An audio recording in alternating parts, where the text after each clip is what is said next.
खुलुमबाय बाथौ बिमुंसार नायगिरि साफ्रोमनिसिमबो गोजोन हामलायनायखौ जासिहरबाय।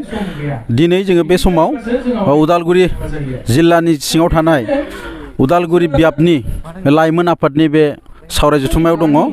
बेवहाय उदालगुरि बियाब लाइमोन आफादा खुंगा 29थि सेमिनार सावराय जथुम्मा खुंदों। बेवहाय जोङो मिथिनो नाजागोन बिथांमोननिफ्राय। गिबियावनो नोंथांनि मुंखौ मिथिनो सानबाय। बे समाव आङो बाथौ बिमुंसारनि गासै नायगिरिसिम आंनि अननाय आरो सिबिनायखौ बावहरग्रोबाय। आंनि मुङा समर सिन्देमारि, आङो लाइमोन आफादनि आफादगिरि। साबायखर होदों। नोंथाङा नैबे सेमिनारनि गेजेरजों बेसेबां जाफुंसार खालामनो हागोन होननानै सानो नोंथां?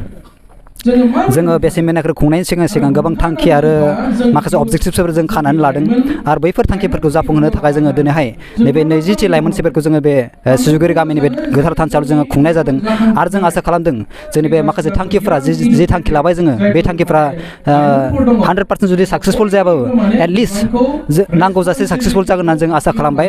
बेजों लोगोसे जोंनि बर' हारिनि साफ्रोमबो लाइमोन बिथांमोनखौ जोङो जोंनि बायदि एडिसनेल इन्स्टिटिउसननि नलेजनि गेजेरजों आरो जे बे बाथौनि जि नलेज बेखौ जोङो मोननैखौबो जोङो साइमल्टेनियासलि लांफानो हायो आरो बेजों लोगोसे जोंनि बाथौ धोरोमखौ बे मुलुगनां बुहुमाव मोनसे गेदेर मोनसे धोरोम जों गायसननो हायो।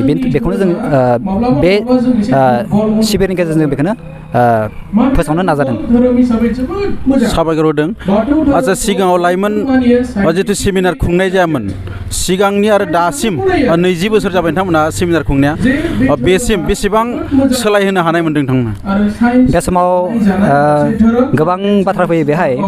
माखासे बै समाव गोदो गोदाय एसे दौदाब्लाहैनो थांबाय। दा जों मडार्न मुगाजों लोगोसे जोंनि जे माखासे सिस्टेमफोरा माखासे सोलायबाय आरो बेजों लोगोसे मडार्न मुगाजों लोगोसे जोंनि बाथौ धोरोमखौबो जोङो एसेबाबो गोजौआव लाबोनो हादों होनना जोङो मिजिंथिदों आरो आसा खालामदों। साबायखर थाबाय। आच्चा, दा लाइमोनफोरखौ आरो माबाफोर खावलायनो सानो नामा?